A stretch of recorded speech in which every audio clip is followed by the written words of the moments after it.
3 days after the battle, the hospital ship Healing Touch was filled with the sound of children's laughter for the first time in months.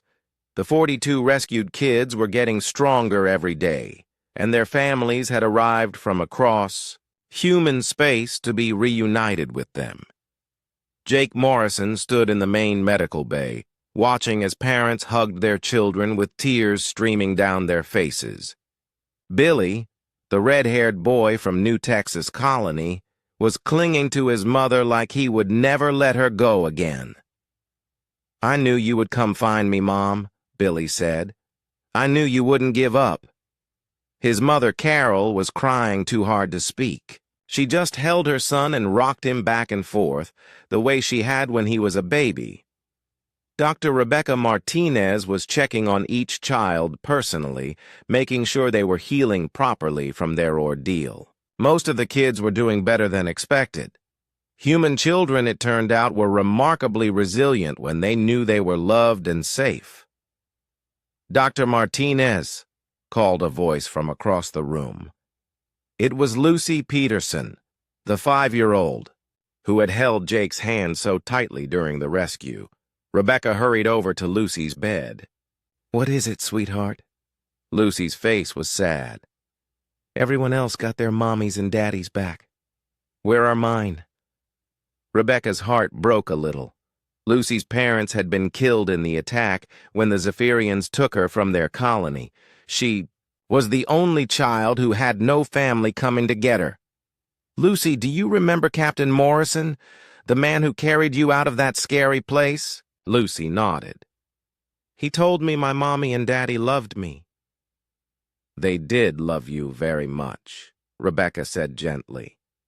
"And Captain Morrison wants to talk to you about something very important."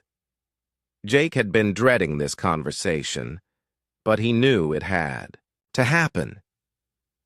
He walked over to Lucy's bed and sat down in the chair beside it. "Hi, Lucy. How are you feeling?" "Better," Lucy said. "My head doesn't hurt anymore, and the scary dreams are going away." Jake nodded.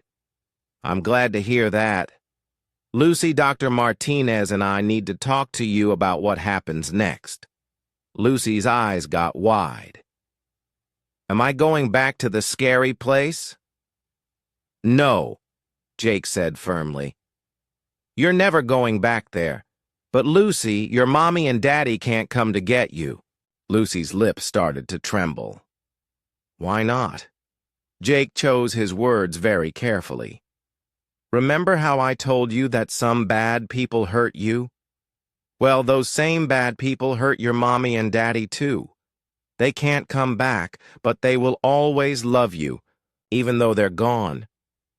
Lucy was quiet for a long time, trying to understand what Jake was telling her. Finally, she asked, "What's going to happen to me now?" Jake took a deep breath. "Well, that depends on what you want. There are nice people who take care of children who don't have parents anymore. They could find you a new family to live with." "Or?" Lucy asked. She was a smart little girl and could tell there was another option. Jake smiled. "Or if you want, you could come live with me and my wife Sarah. We live on a space station, and I could teach you how to fly spaceships when you're older." Lucy's eyes lit up. "Would I be your little girl?" "If you want to be," Jake said. "Sarah and I always wanted to have children, and we think you're pretty special." Lucy threw her arms around Jake's neck. "Yes, I want to be your little girl." Jake hugged her back, feeling his heart fill with warmth. Sometimes the most beautiful things could come from the most terrible situations. Across the room, science conductor Vexenai was being held in a secure medical bay under guard. He was not injured, but Admiral Wells had insisted he witness the reunion between the children and their families. Vexenai watched through the window as parents held their rescued children. He saw Billy teaching his little sister how to play a card game they had learned on the ship. He watched as a teenage girl named Emma showed her father pictures she had drawn during her time in captivity. Pictures of home and family that had kept her hope alive. For the first time in his life, Vexnai was beginning to understand what humans called emotion. The bond between these adults and children was not just biological. It was something deeper and more powerful than anything in his scientific databases. Admiral Wells entered Vexnai's room, accompanied by 2 human guards. "It's time for you to go," she announced. "Where are you taking me?" Vexnai asked. "Back to Zephyrian space," Admiral Wells replied. "You're the only survivor we're releasing. The others will face trial with the Galactic Coalition, but you have a different mission." Vexnai was confused. "What mission?" Admiral Wells walked to the window and looked out at the children playing with their families. "Your mission is to go back to your people and make sure this never happens again. You're going to tell them what you saw here. I will report that. Human military response exceeded our projections," Vexnai said. Admiral Wells shook her head. "No, you're going to tell them the truth. You're going to explain that you didn't just attack our colonies or steal our resources. You attacked our children. And when you do that, every human in the galaxy becomes your enemy." Vexnai thought about the battle he had witnessed. Ships arriving from hundreds of light years away, civilians fighting alongside soldiers, captains sacrificing their lives for children they had never met. The response was not logical, Vexnai said. "Love isn't logical," Admiral Wells replied, "but it's the most powerful force in the universe. And every species in this galaxy needs to understand that human children are not test subjects or research materials or bargaining chips. They are our future, and we will do anything to protect them." An hour later, Vexnai was aboard a small transport ship heading back to Zephyrian space. He carried with him a message that would spread throughout the galaxy. Never threaten human children. The story of what happened at Kepler 442c became legend. Every alien species learned about the day when humans came from across the galaxy to rescue 42 children. Diplomatic schools taught courses about it. Military academies analyzed the battle tactics. Cultural anthropologists studied the human response for decades. But for Jake Morrison, the most important part of the story was just beginning. 6 months later, he was officially Lucy's adoptive father. She lived with him and Sarah on a space station near Earth, where she attended school and made friends and slowly healed from her terrible experience. Every night before bed, Lucy would ask Jake to tell her the story of how he found her. "Tell me about the day you came to get me," she would say, and Jake would tell her about the brave people who dropped everything to come help. About Dr. Martinez, who carefully removed all the scary machines. About Admiral Wells, who commanded the fleet that defeated the bad aliens. About all the parents who came from far away because they understood how precious children are. "Why did so many people come to help?" Lucy would ask. Jake would tuck her blanket up to her chin and smile. "Because that's what humans do, Lucy. When our children are in danger, we all become family. Every adult becomes a parent. Every parent becomes a protector, and we never ever give up on our kids." Lucy would smile and close her eyes, feeling safe and loved. And somewhere in Zephyrian space, Vexnai was telling his people about the most important lesson he had ever learned. Humans could be bargained with, reasoned with, even defeated in battle. But if you threatened their children, you would discover what it truly meant to face humanity united. The galaxy was a safer place for all children after that day. And in human space, every parent could sleep a little better, knowing that if the worst ever happened, every human in the galaxy would come running to help. The message was clear and would never be forgotten. We are human. We protect our own. And our children are the most precious things in the universe. As Lucy grew up, she would sometimes ask Jake why the aliens had taken her and the other children. Jake would always give her the same answer. Because they didn't understand how much we love you. But now they do. Now everyone in the galaxy knows that human children are not to be touched, not to be harmed, and never to be taken from their families.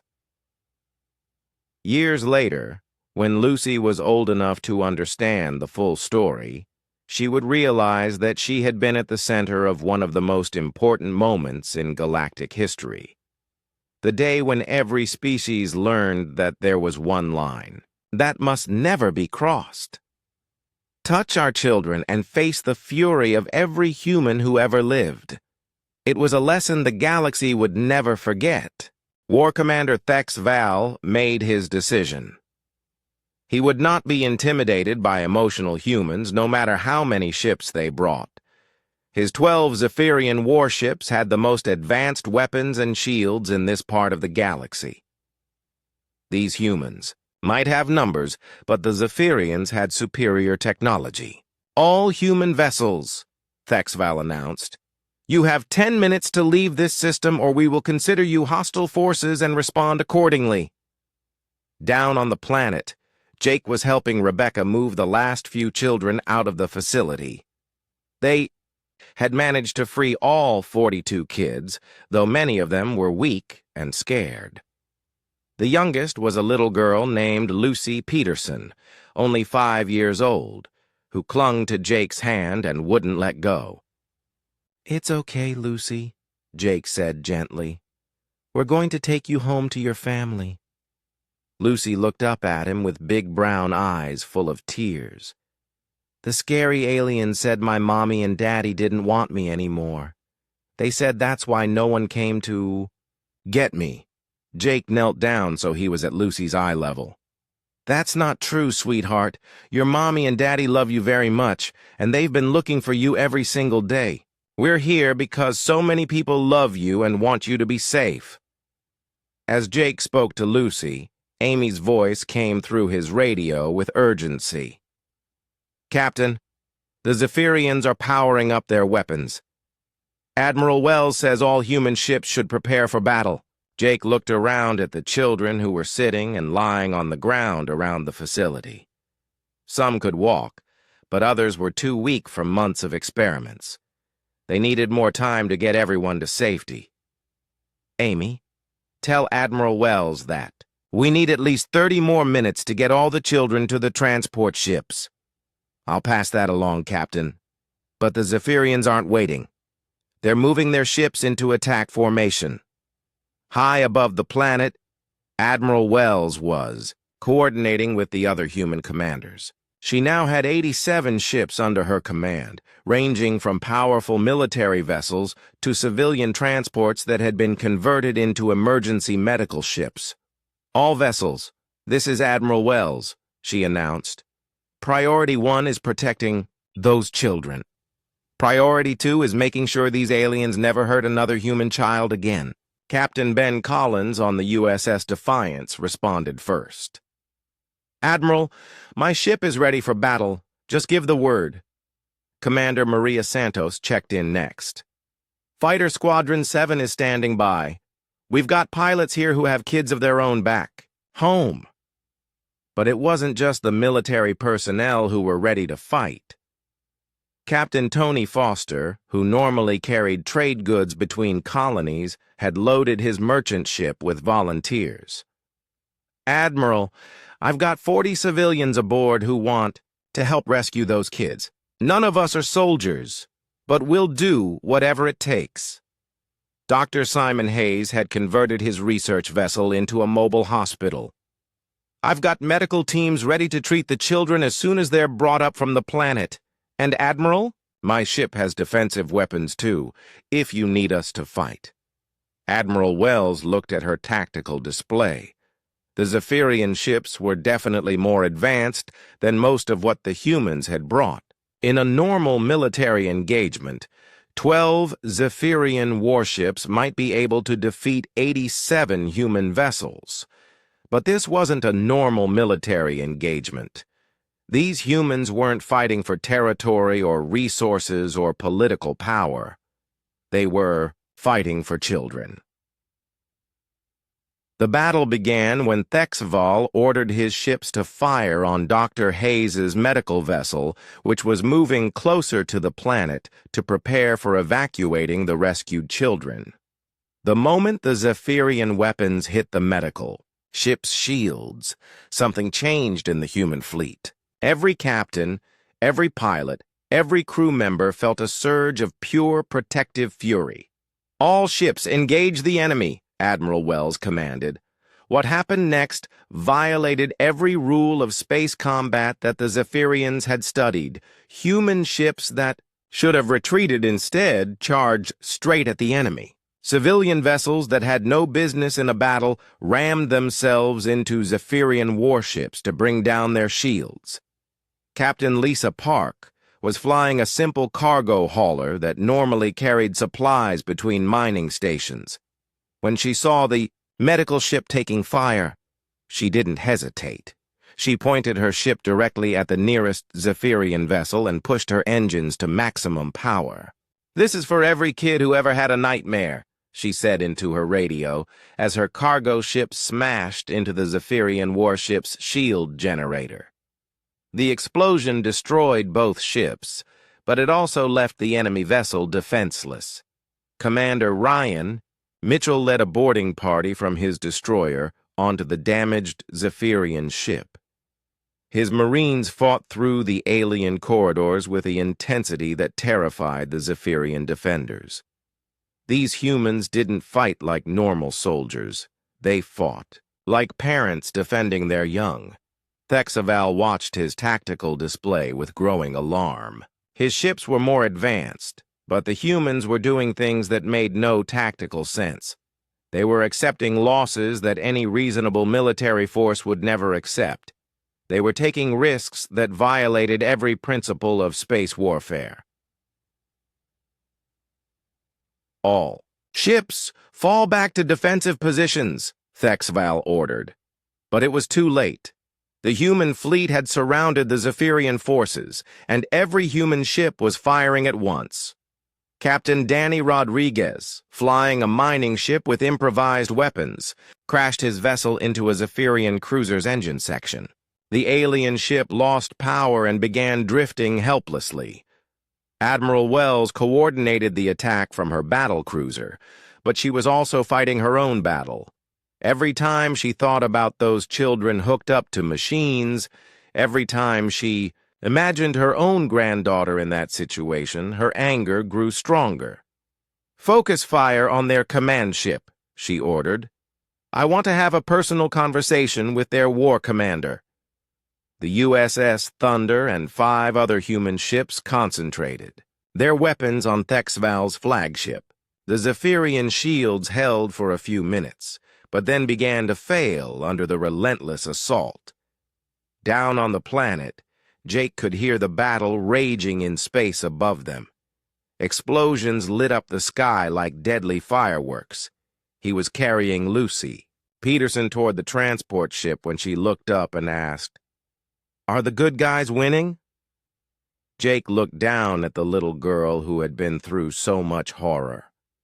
"Yes, sweetheart. The good guys are winning." Rebecca was loading the last group of children onto the transport when her radio crackled. "Dr. Martinez, this is Dr. Hayes on the medical ship. We're ready to receive patients." "Sending them up now," Rebecca replied. "Some of these kids are going to need weeks of recovery, but they're all going to be okay." In space, the battle was reaching its end. 8 of the 12 Zephyrian ships had been destroyed or disabled. The remaining 4 were trying to retreat, but human ships blocked every escape route. Thexval's flagship was badly damaged and losing air. Most of his crew was dead or wounded. He finally understood what the Coalition command had tried to warn him about. Humans fighting to protect their children were not like other military forces. His communication system flickered to life, and Admiral Wells's voice filled his bridge. War Commander Thexaval, surrender now and prepare to be boarded. I do not understand, Thexaval said, his mechanical voice now filled with confusion and fear. We studied your military capabilities. We analyzed your weapons and tactics. How did you defeat us so easily? Admiral Wells's response was cold as space itself. You studied our capabilities. You never studied our hearts. The remaining Zephyrian ships surrendered one by one. The battle was over, and not a single human child had been harmed during the fighting. Jake stood on the planet's surface, watching as the last transport ship disappeared into the sky, carrying the rescued children to safety. Lucy Peterson had been reluctant to let go of his hand, but she finally agreed to go with Dr. Martinez to the medical ship. Captain, Amy's voice came through his radio, Admiral Wells wants to speak with you. Jake activated his communicator. Yes, Admiral? Jake, we've captured most of the Zephyrian survivors. There's one in particular I think you should meet, their science conductor who was in charge of the experiments. Bring him down to the planet, Jake said. I want him to see what he did to those children. An hour later, a Zephyrian scientist named Vexnai was brought to the empty facility where the children had been imprisoned. He was smaller than Thexval, with the same gray skin and yellow eyes, but his expression was different. He looked confused and frightened. Jake walked Vexnai through the rooms where the children had been kept. He showed him the beds with the restraints, the machines that had been attached to young minds, the medical equipment that had been used to monitor the kids' fear and stress. This is what you did, Jake said simply. You took children away from their families and treated them like laboratory animals.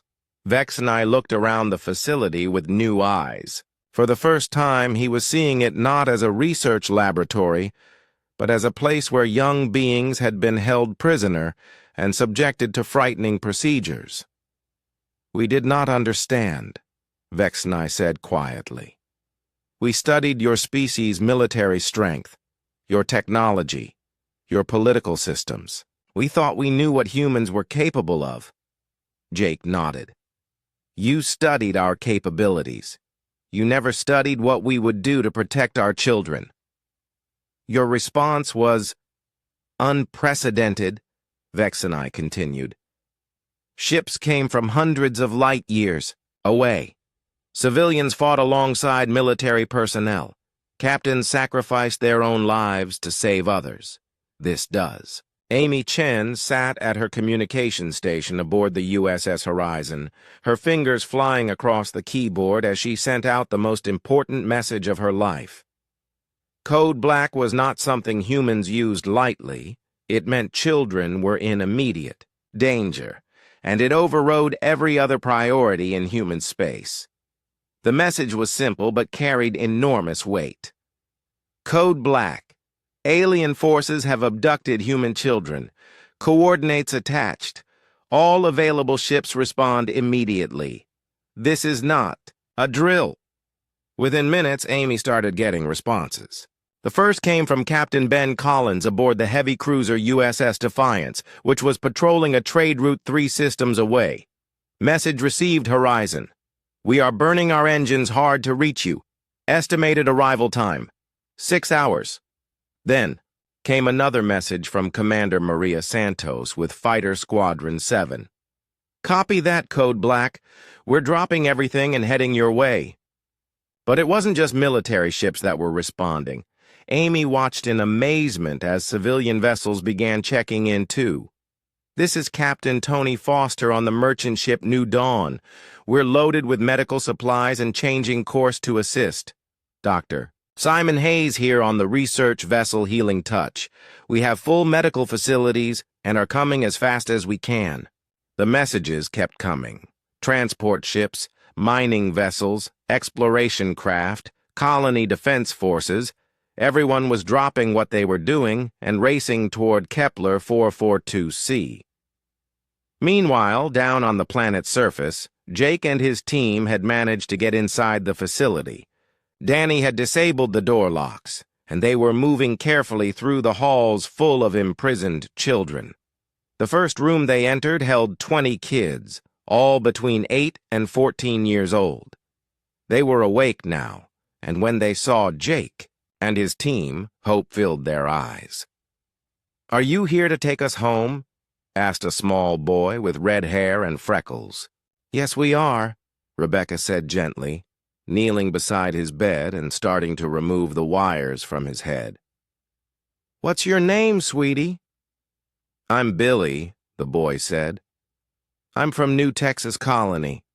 They took me from my bedroom while I was sleeping. My mom and dad must be so worried." Jake felt his anger growing even stronger as he listened to Billy's story. These children had been ripped away from their families and brought to this horrible place to be treated like laboratory animals. "Rebecca, how long will it take to safely disconnect all these kids from the machines?" Jake asked.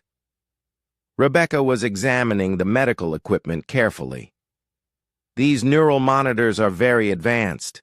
If I remove them too quickly, it could hurt the children. I need at least 30 minutes per child to do it safely." Jake did quick math in his head. With 40 children in the facility, it would take Rebecca 20 hours to free them all by herself. They didn't have that much time. "Danny, can you and Lisa help Rebecca? I'll try to find more medical supplies and see if there are other staff members we can get to help us." As they worked to free the children, Amy's voice came through their radios with regular updates from space. "Captain, the USS Defiance has arrived and is taking position near the Zephyrian ships. Captain Collins says he has a full Marine unit ready for ground assault."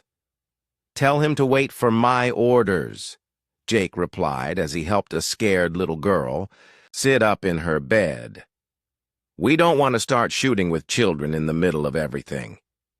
30 minutes later, Amy had more news.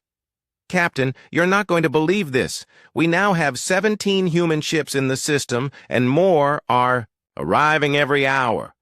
Word is spreading faster than I've ever seen."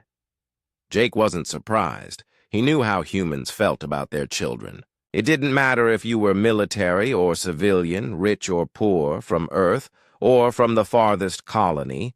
When kids were in danger, humans came running. Up in space, War Commander Thexaval was beginning to realize that something very unusual was happening. His sensors showed more human ships arriving in the system every few minutes. This was not the response his databases had predicted.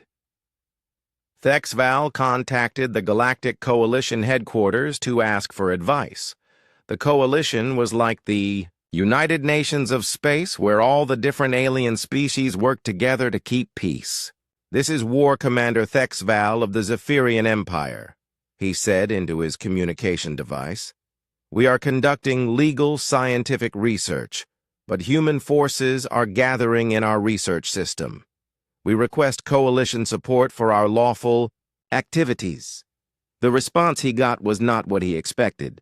"War Commander Thexaval, this is Coalition Command. We have reviewed your research permits and found no authorization for experiments involving sentient juveniles. Furthermore, we strongly advise you to evacuate the system immediately." "Evacuate?" Thexaval was confused. "Why would we evacuate? We have superior firepower to the human forces." There was a long pause before Coalition Command responded. "War Commander, you have taken human children. We cannot guarantee your safety if you remain in that system." Thexaval ended the communication, feeling even more confused. Why was everyone acting like he had done something terrible? His research was advancing scientific knowledge. The human children were being kept in good condition. Their own species would benefit from the data he was gathering. He decided to try reasoning with the humans one more time. He contacted Captain Morrison directly. Captain Morrison, I am detecting a significant buildup of human forces in this system. This is an overreaction to a simple research operation. Jake's voice came back cold and hard. Simple research operation? You kidnapped children from their families. We acquired necessary test subjects, HFY corrected. Your species' emotional response to this situation is inefficient and illogical. Let me explain something to you, Jake said. Those children you're experimenting on, they have mothers and fathers who would die to protect them. They have brothers and sisters who miss them. They have friends who are wondering where they went. HFY consulted his cultural database about human family structures. Yes, we are aware that humans form emotional attachments to their offspring. However, the greater good of scientific advancement should take priority over individual emotional concerns. You don't understand, Jake said. Those aren't just individual emotional concerns. Every human who has ever had a child, every human who was ever a child, every human who ever loved a child is going to want to see you stopped. As if to prove Jake's point, Amy's voice came through the radio with another update. Captain, we now have 43 human ships in the system. Admiral Patricia Wells is here with the battlecruiser USS Thunder, and she's asking to speak with you. Admiral Wells was one of the most respected commanders in human space. She had a reputation for being tough but fair, and she had never lost a battle. Jake accepted the communication. Admiral Wells, thank you for coming. Jake, I got word that someone took our kids, Admiral Wells said. Her voice sounded like barely controlled thunder. My own granddaughter is only 6 years old. The thought of someone taking her and hooking her up to machines makes me want to turn this entire system into space dust. Ma'am, we're working on getting the children out safely, Jake reported. Dr. Martinez has freed about half of them so far. Good, Admiral Wells said. I've got medical ships standing by to take care of those kids as soon as you get them out. And Jake? Yes, ma'am. I've also got enough firepower here to crack this planet in half if necessary. Those aliens have exactly one chance to do the right thing. HFY had been listening to the human communications, and he was finally starting to understand that he might have miscalculated. His sensors now showed 68 human ships in the system, with more arriving every few minutes. But HFY was a military commander, and he had never backed down from a fight. He had 12 powerful Zephyrian warships with advanced weapons and shields. Surely that was enough to handle a bunch of humans who were acting on emotion instead of logic. He opened a channel to all the human ships in the system. Human vessels, this is War Commander HFY. You are interfering with a legitimate scientific research operation. We offer you one final compromise. We will return 25% of the test subjects if you withdraw from this system immediately. The silence that followed his offer lasted for almost a full minute. Then Admiral Wells responded, and her voice carried the weight of every human parent who had ever feared for their child. War Commander HFY, let me make our position very clear. You are going to release every single human child in your facility within the next hour. You are going to surrender yourself and your crew for trial by the Galactic Coalition. And you are going to pray that those children are unharmed. And if we refuse? HFY asked. Then you're going to learn why humans have a saying, hell hath no fury like a parent whose child is threatened. Jake's heart began beating very fast. Children's voices calling for help could only mean one thing. Something terrible was happening in that building. Everyone move quickly but stay quiet, Jake whispered into his radio. Rebecca, bring your medical kit. Danny, do you have any tools that can open locked doors? Yes, Captain, Danny replied, patting the tool bag on his belt. I can get us through almost any door. They moved carefully toward the large metal building. Up close, it looked even more frightening. The walls were smooth and had no decorations. There were no windows at all, just small air vents near the top. It looked exactly like a prison. Lisa used her scanner to check for guards or security systems. I'm not seeing any movement outside, but there are definitely people inside, lots of them. Jake counted at least 30 heat signatures on Lisa's screen. Most of them were very small, the size of children. They found a side door that looked less protected than the main entrance. Danny pulled out his electronic lockpicker and got to work. Within 2 minutes, the door clicked open. Good job, Jake said quietly. Now remember, we don't know what we're walking into. Stay together and be ready for anything. They stepped into a long white hallway that smelled like a hospital. The walls were covered with strange alien writing that none of them could read. Bright lights hung from the ceiling, making everything look cold and sterile. They could hear voices coming from deeper in the building. Some were the mechanical voices of Zephyrians, but others were definitely human. Young human voices that sounded scared and confused. This way, Rebecca whispered, pointing down a hallway toward the voices. They crept along the wall until they reached a door with a small window. Jake looked through it and felt his blood turn to ice. The room was full of small beds arranged in perfect rows. In each bed was a human child, probably between 5 and 16 years old. They all had wires attached to their heads, and screens next to each bed showed brain activity patterns. Most of the children appeared to be sleeping, but a few were, awake and looking around with frightened eyes. Zephyrian scientists in white coats moved between the beds, checking the machines and making notes on electronic tablets. They treated the children like they were just objects to be studied. "Oh my God," Rebecca whispered, covering her mouth with her hand. "They're experimenting on kids." Jake had to lean against the wall to keep from falling down. In all his years in space, he had never seen anything so horrible. These weren't just any children. They were human children, taken from their families and brought to this awful place. Danny's hands were shaking with anger. "Captain, we have to do something right now." "We will," Jake said, his voice sounding harder than steel. "But first we need to understand what we're dealing with. Lisa, can you count how many children are in there?" Lisa pressed her face to the window. "I count at least 40, maybe more in other rooms." Jake activated his radio. "Amy, contact War Commander Thexval immediately. Tell him I need to speak with him right now." "Right away, Captain."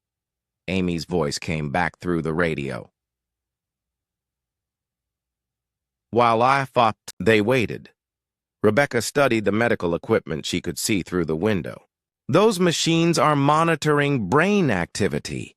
It looks like they're studying how human minds work, especially young minds that are still developing." "But why?" Lisa asked. "What could they possibly want to learn from children?" Before anyone could answer, Amy's voice came through the radio again. "Captain, I have Thexval on the line." Jake stepped away from the door and pressed his radio button. "Thexval, I want an explanation right now. What are human children doing in your facility?" There was a pause before the alien's mechanical voice replied.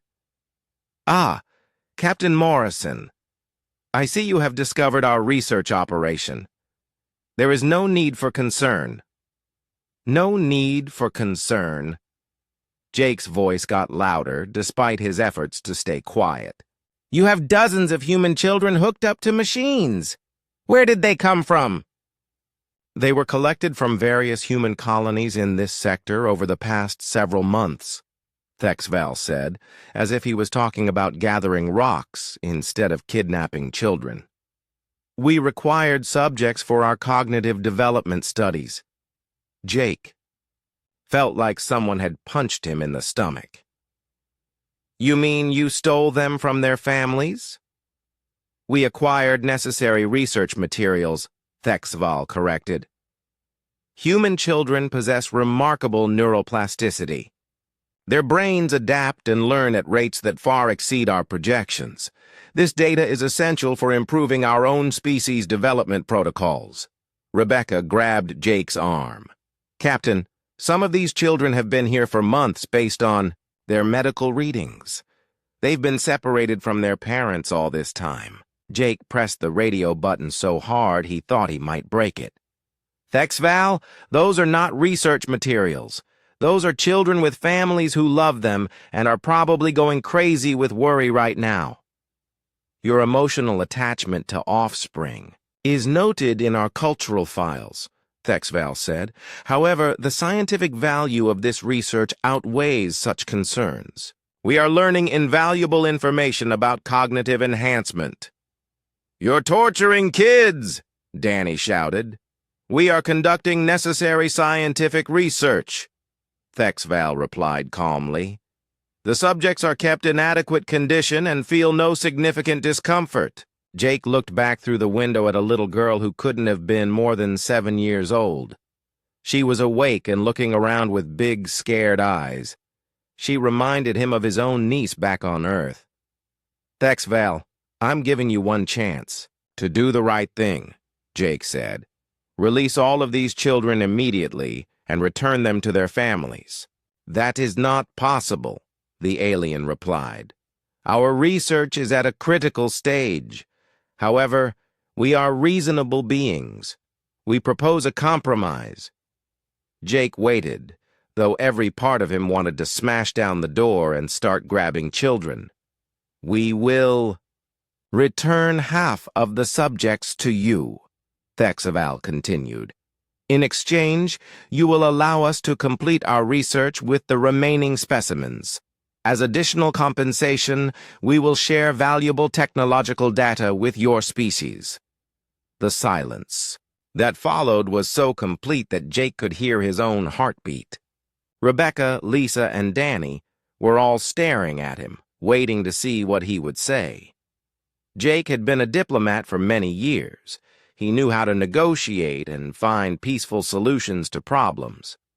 But as he looked at those frightened children through the window, something changed inside him. Some lines could not be crossed. Some compromises could not be made. Thexval, Jake said, his voice now completely calm. Let me make something very clear to you. You are going to release every single child in that facility right now. All of them. Not half, not most. Every single one. That is not acceptable, Thexval replied. Our research... Your research is over, Jake interrupted. You have exactly 1 hour to prepare those children for transport back to their families. After that, this stops being a diplomatic conversation. Captain Morrison, I believe you misunderstand the situation. We have superior firepower and... Jake cut off the communication and turned to his team. His face looked like it was carved from stone. Amy, he said into his radio, send an emergency message to every human ship, colony, and military base within 500 light years. Use code Black authorization. Amy's voice came back immediately. Code Black, Captain? Are you sure? I'm sure. Tell them that alien forces have taken human children. Send our exact coordinates and tell them to come as fast as they can. Lisa looked confused. Captain, what's Code Black? Jake was already heading toward the door where the children were being held. Code Black means our kids are in danger. And when that message goes out, every human in this part of the galaxy is going to stop whatever they're doing and come here. But, Captain, Rebecca said. "What if the Zephyrians have more ships? What if we can't win?" Jake paused at the door and looked back at his team. In his eyes, they could see something they had never seen before. A cold, determined fury that had nothing to do with diplomacy or negotiation. "Rebecca," he said quietly, "they took our children. After today, the Zephyrians will learn that was the biggest mistake they ever made." Captain Jake Morrison stood on the bridge of the USS Horizon, watching the blue and green planet slowly turn below them. The year was 2387, and humanity had been part of the big galaxy community for almost 200 years. They had made friends with many alien species and learned to work together in peace. Jake was a good captain. He had short brown hair and kind eyes that missed nothing. His crew trusted him completely. Next to him stood Lisa Torres, his navigator. She was smart and always knew exactly where they were going. Danny Brooks worked in the engine room, keeping their ship running perfectly. Amy Chen sat at the communications desk, listening to radio signals from across space. The planet they were studying was called Kepler 442c. It was far from Earth, in a quiet part of space where few ships ever traveled. The planet had valuable metals and crystals that the galaxy needed.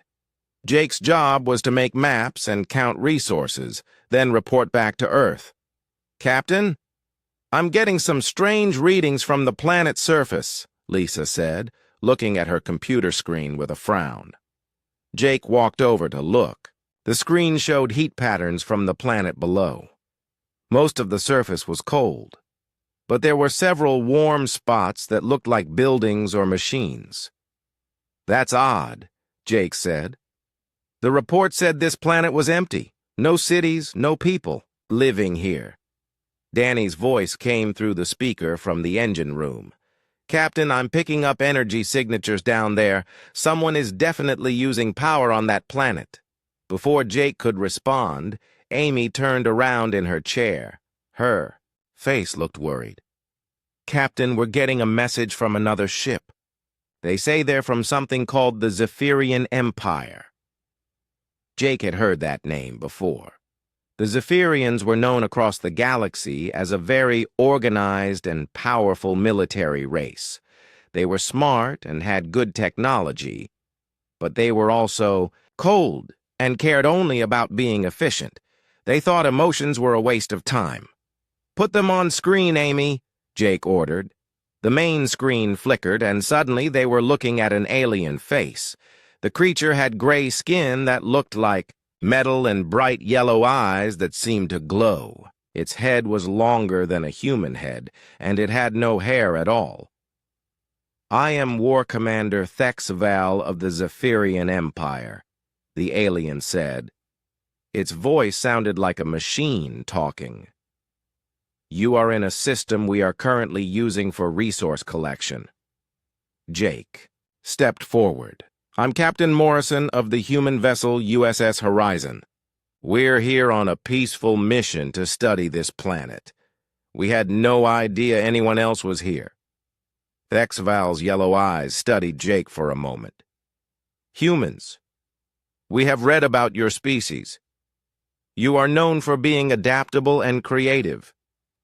Perhaps we can work together while we both complete our tasks here." Something about the way the alien spoke made Jake feel uncomfortable, but he tried to stay polite.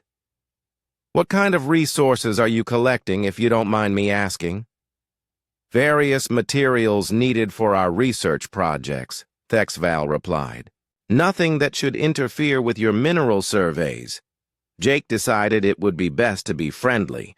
After all, the galaxy was a big place, and there was room for everyone. "Well, I'm sure we can stay out of each other's way. Is there anything we should know about your operations?" "We will send you coordinates of areas to avoid," Thexval said.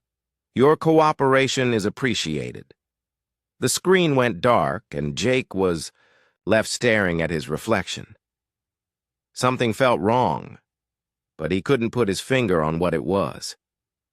Lisa, take us down to the planet's surface, Jake ordered. But keep us away from those coordinates they're going to send.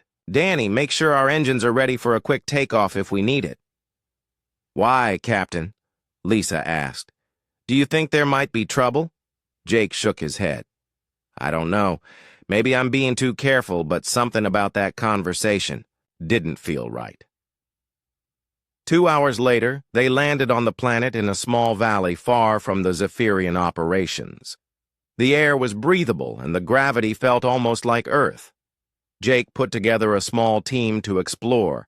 Himself, Lisa, Danny, and Dr. Rebecca Martinez, their medical officer.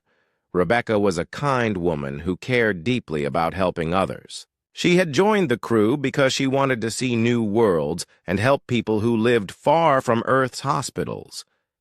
They walked across rocky ground toward some interesting mineral formations. The planet was quiet except for the wind blowing through. Strange purple plants that looked like earth trees but felt soft like cloth. Captain, Lisa said, checking her scanner, I'm reading some kind of structure about 2 miles north of here. It's not on any of our maps. Jake looked through his binoculars.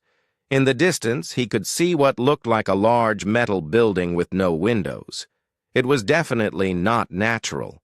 That's strange, Rebecca said. Why would the Zephyrians build something way out here? I thought they said they were just collecting resources. Danny kicked at a rock with his boot. Maybe it's some kind of mining operation, though it looks more like a prison than a mine. Jake felt that uncomfortable feeling in his stomach getting stronger. Let's take a closer look, but everyone stay alert. Something isn't right here. They walked toward the building, trying to stay hidden behind rocks and the strange purple plants. As they got closer, Jake could see that the building was much larger than it had appeared from far away. It was at least 3 stories tall and very long. Captain, Amy's voice came through their radio from the ship. I'm picking up some very weak radio signals coming from that direction. They sound like distress calls. Jake stopped walking. A cold feeling went down his spine. What kind of distress calls? Amy's voice was quiet when she answered. They sound like children, Captain, human children.